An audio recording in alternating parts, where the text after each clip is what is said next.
খুব সুন্দর কিউট একটা কেকের জন্য আমি যতই কালার মিক্স করে রেড কালারটা আনার চেষ্টা করছিলাম, আসলে কোনোভাবেই পারছিলাম না।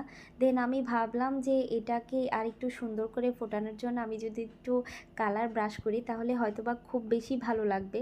তো যেই ভাবা সেই কাজ, আমি যখনই এটার মধ্যে কালারটা দিচ্ছিলাম আমার কাছে এত বেশি ভালো লাগছিল। আসলে আমার পাইপিং জেল প্লাস এই হার্ট শেপের কালারগুলো একদম সেম সেম হয়ে যাচ্ছিল, মানে দেখতেই একটা সুন্দর লাগছিল। যার জন্য বানিয়েছিলাম সে তো পুরাই ফিদা ছিল যে এত সুন্দর হয়েছে কেকটা।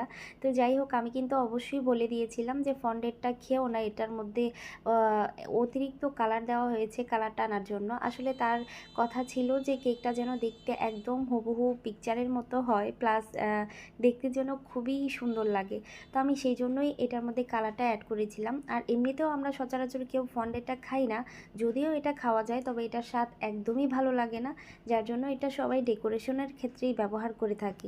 যাই হোক, এই কেকটা কিন্তু অসম্ভব লেভেলের সুন্দর হয়েছে।